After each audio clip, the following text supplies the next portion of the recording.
and I became rich. After 20 years, I decided to visit my home in New York. On my way from Hong Kong to New York, I stayed 1 week in California. I had a friend who lived in the city of San Francisco, and I wanted to see him again.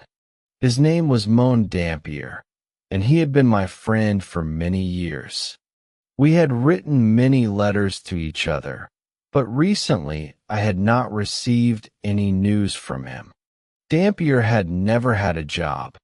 His father gave him a little money, so Dampier had never worked. Dampier was a superstitious man. He believed that luck or magic could make things happen in his life. He spent most of his time reading books, strange books. Most of the books were about occult philosophy. I called them books about magic. As soon as I arrived in San Francisco, I sent a message to Dampier's house. The message said, "I am staying in San Francisco for 3 days.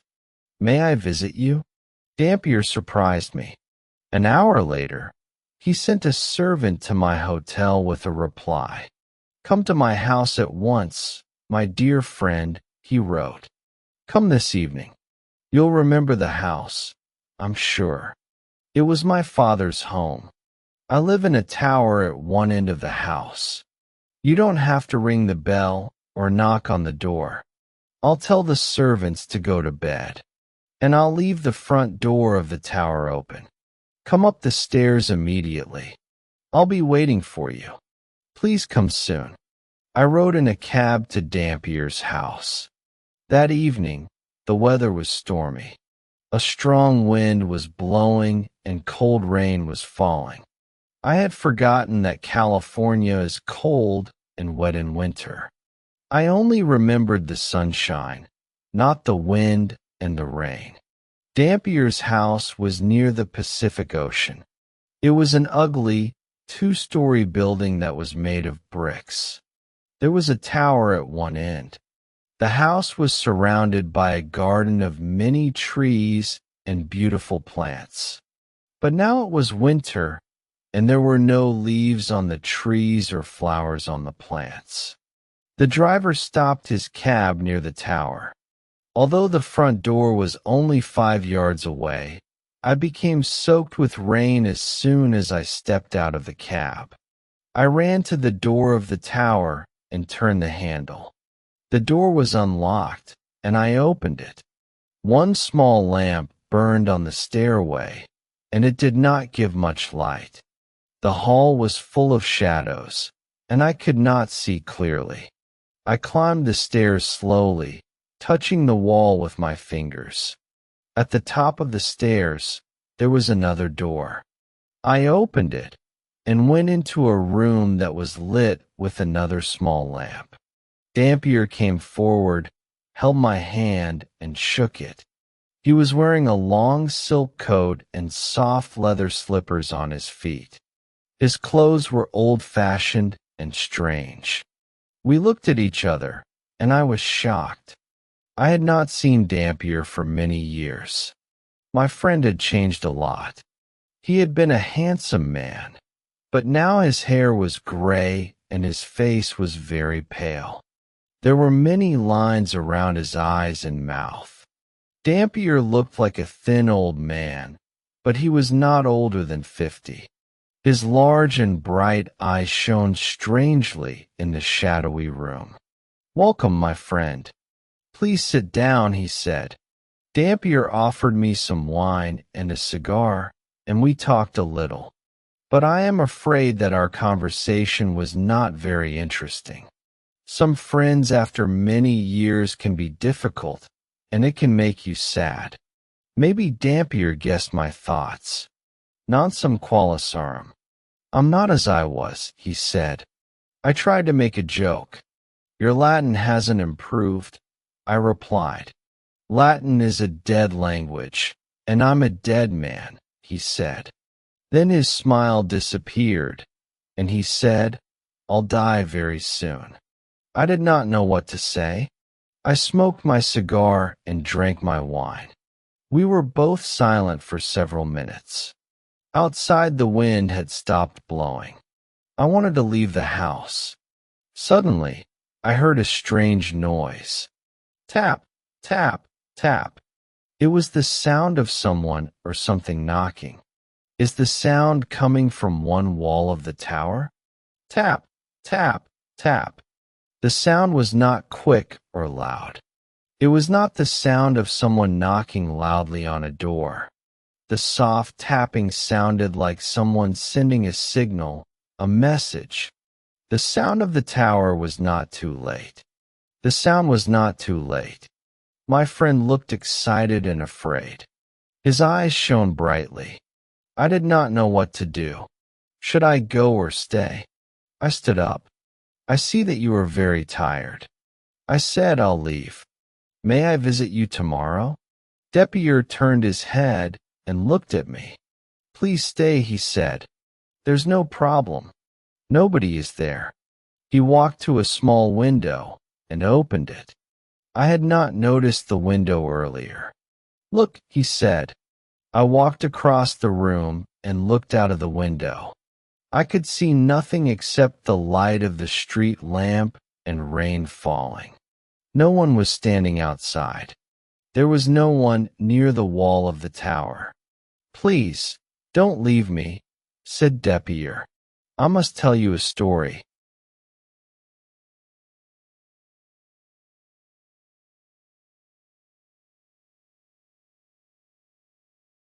You're the only man that I can tell it to.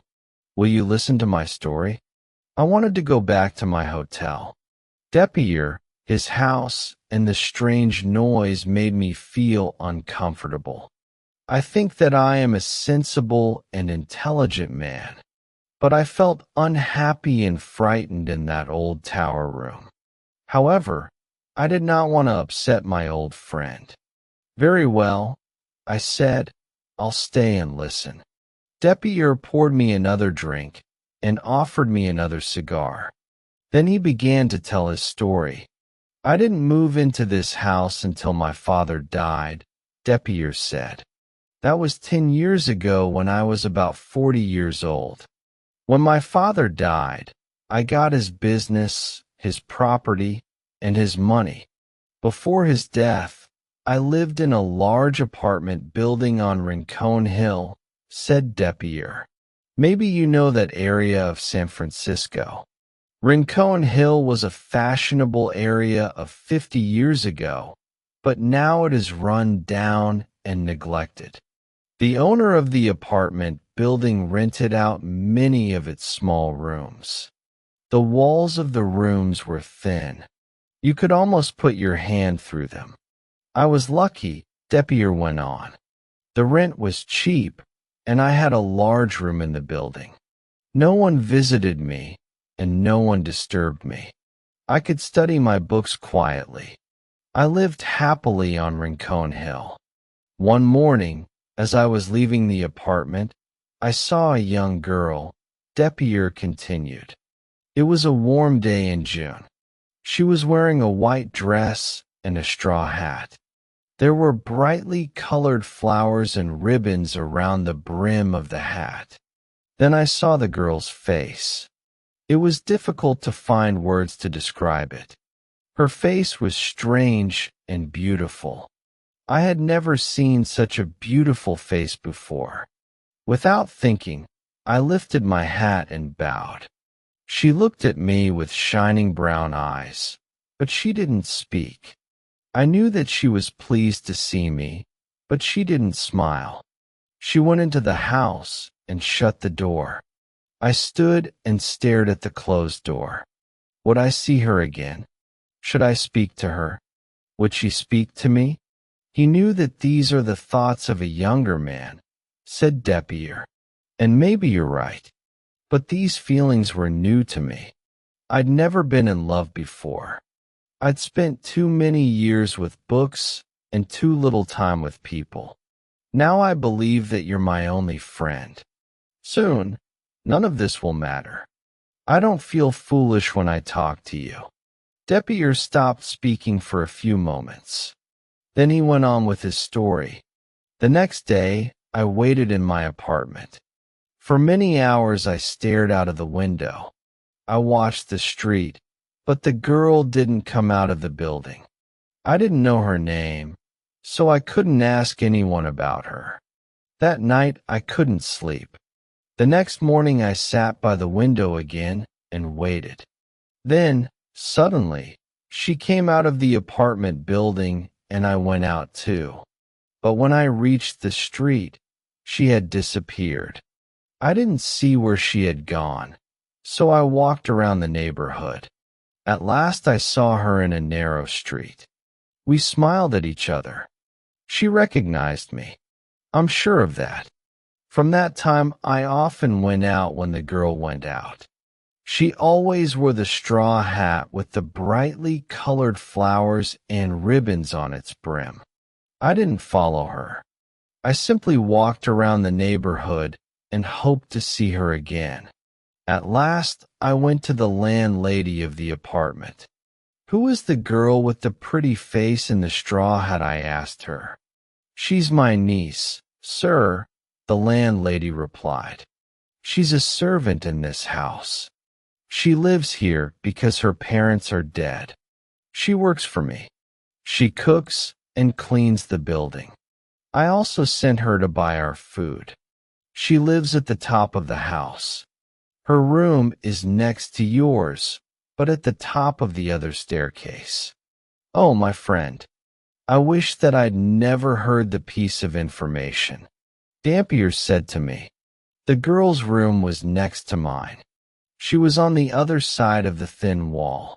At night, I put my hand on the wall and I thought of her. Was her bed by the wall? Was she sleeping only a few inches from my hand? I couldn't study because of the girl," said Dampier. "My mind wasn't clear. I only thought about the girl. I couldn't study my books about the occult. I'd never wanted to marry." Dampier went on, "I'd never wanted a wife and children. I was only interested in learning. And I could never marry a poor, uneducated servant girl. My father would never have given his permission. All my money came from my father. If he had stopped giving me money, well, what happened next?" I asked. My friend looked at me sadly. "I stopped waiting for her, and I stopped watching her. I only studied. I spent all my time reading my books. But one hot night, I couldn't sleep. Thoughts were racing around and around in my mind. I thought again and again about the beautiful girl. I wanted to be with her. She was only on the other side of the wall. I tapped on the wall. I tapped very gently, 3 times. Tap, tap, tap. I tapped again. Tap, tap, tap. Then I felt foolish. I was behaving like a boy who was in love for the first time. I got out of my bed and began to study my books. I was reading a strange book. The book of occult philosophy by Necromantius. You would call it a book of magic and superstition. In his book, Necromantius describes how to be a fortune teller. Necromantius also wrote about strange and terrible things that happened 3 times. When these things happened 3 times, death would come. Necromantius called this a fatal triad. I believe that a fatal triad has happened to me. Why? I asked what happened. Well, I was alone reading that strange book by Necromantius, said Dampier. I heard a sound. It was a soft tapping sound. It came from beyond the wall. It was the answer to my own signal. Tap, tap, tap. I knew that the pretty servant girl was sending a message to me. She wanted me to come to her. I ran to the wall and tapped my signal again. Tap, tap, tap. But after that there was silence. She didn't reply to any of my other signals. I listened for many hours, but I heard nothing more. For many days after this, I looked for the girl. Dampier said, but I never saw her again. I tried to forget her. Then one evening, I went to bed early because I was very tired. In the middle of the night, I awoke suddenly. I had heard a soft sound. I opened my eyes and sat up. I heard a soft tapping on the wall beside the bed. In a few moments, it was repeated.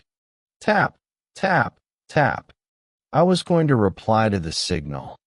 Then I stopped. The girl hadn't replied to my last messages. I would not reply to her now. Tapir drank a little wine and then continued. I lay in the bed listening, he said, but I didn't reply. At last I must have slept. When I awoke, it was late and I felt tired. I needed some fresh air, so I went out of my apartment. The landlady was outside my door. Oh, Mr. Dampier, she said. Have you heard the terrible news? My heart began to beat quickly. My voice shook when I answered. Oh, what news? I asked her. My poor niece was sick for a week. The landlady replied. Didn't you know? I've seen you watching her. Didn't you know that she was ill? I was shocked, said Dampier. I didn't know what to say. Yes, I had looked at the girl, but I'd never spoken to her. My mind was always full of thoughts of my books and thoughts of her. How much time had passed since I had seen the girl? A few days, a week.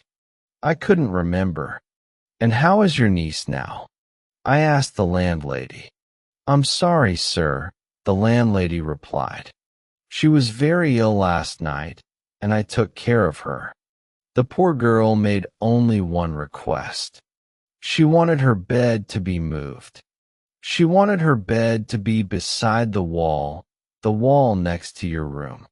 So we moved her bed. This made her feel happier, poor thing. Then she touched the wall and smiled.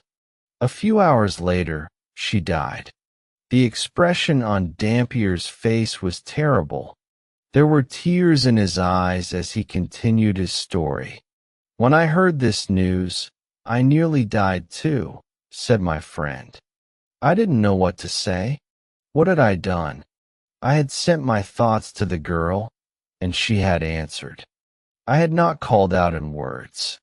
I had used to cult, philosophy, magic to send her a message. Dampier was silent for a few minutes. Then he went on.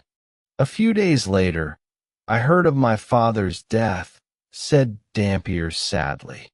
I left the apartment on Rincon Hill and came to his house, this house. It's been my home since then. I've been waiting here in this tower for 10 years. I've been waiting for a visitor. I wasn't expecting to see you, but your visit wasn't a surprise.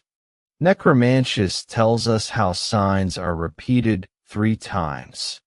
You've heard my story. You must decide if my story has happened because of a fatal triad. I heard the tapping twice before. The first time I tried to find the person who made the noise. The second time, many signals were sent to me, but I didn't reply. Now you've heard the tapping too. That was the 3rd time. The fatal triad is complete. I stood up and shook Dampier's hand. My friend knew that I understood his sadness and pain. He pressed my hand with his fingers and smiled. I said good night. There was nothing more to say. The next morning, a servant came from Dampier's house. He brought a sad message for me. My friend Mohan Dampier had died in the night.